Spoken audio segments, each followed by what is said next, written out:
Assalamualaikum warahmatullahi wabarakatuh. Salam sejahtera. Saya Nazim Nashaddin. Hari ini kami akan membincangkan sedikit berkenaan isu aktiviti kuari dan impaknya kepada keselamatan dan alam sekitar. Aktiviti kuari merupakan salah satu aktiviti permohonan untuk memproses bahan batuan, mendapatkan batu granit, batu kapur, batu loh, pasir dan lain-lain jenis batuan. Dua jabatan yang dipertanggungjawabkan bagi mengawal aktiviti kuari ialah Jabatan Mineral dan Geosains serta Pejabat Tanah dan Galian. 3 akta aktiviti ini tertakluk di bawah 3 akta, iaitu Akta Pembangunan Mineral 1994, Kanun Tanah Negara 1965 dan Enakmen Mineral Negeri. Aktiviti kuari ini memberikan impak positif dan juga impak negatif pada keselamatan, alam sekitar dan juga negara. Yang pertama, impak positifnya adalah membuka peluang pekerjaan kepada penduduk sekitar, memajukan lagi industri kuari dan memberikan pulangan yang berlipat kali ganda kepada ekonomi negeri dan negara. Manakala impak negatifnya pula adalah menyebabkan kematian, pencemaran udara, pencemaran air dan menjejaskan kualiti air, pencemaran bunyi, menghasilkan sisa buangan berjadual dan aktiviti kuari menyebabkan tanah runtuh. Untuk objektif kajian, kami mengkaji masalah yang berlaku akibat daripada aktiviti kuari, mengkaji kesan kuari terhadap keselamatan dan alam sekitar, mengenal pasti kaedah dan langkah yang terbaik dalam mentadbir aktiviti kuari. Untuk matlamat kajian, kajian ini diharapkan dapat membantu pihak kerajaan dalam menangani segala isu dan masalah yang wujud supaya tidak berlaku lagi kemalangan yang mampu merenggut nyawa masyarakat. Pihak kerajaan perlu meneliti dan mengkaji semula kesan kuari yang sering berlaku dan perlu menekankan kepentingan penjagaan alam sekitar.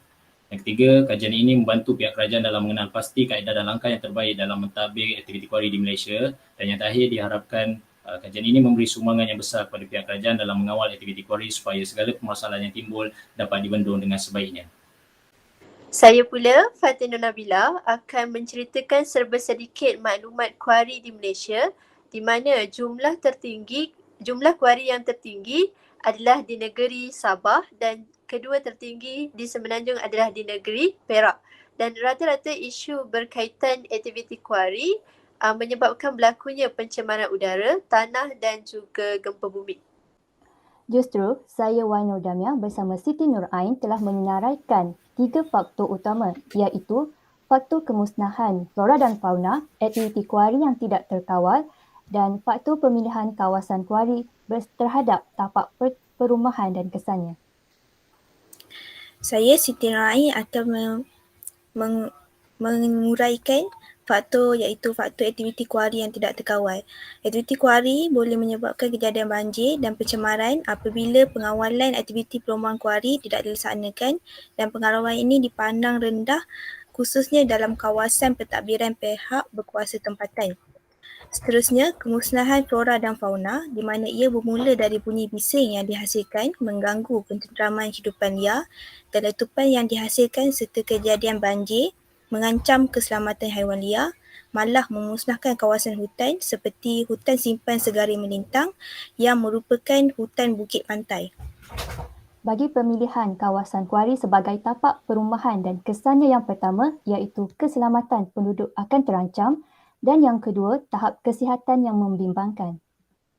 Saya Nur Izzati dan Nur Aisyah telah memilih kajian kes lepas yang bertajuk Kajian terhadap implikasi batu runtuh di Ipoh. Hasil kajian ini mendapati bahawa faktor utama kejadian batu runtuh di Ipoh disebabkan oleh aktiviti kuari. Yang kedua, risiko kejadian batu runtuh adalah kematian manusia dan kesannya terhadap masyarakat adalah kerugian. Dan yang ketiga, kesan kejadian terhadap kontraktor adalah mereka dipersalahkan kerana tidak mengikut peraturan dan prosedur yang ditetapkan, manakala pemaju dikenakan denda atau penjara.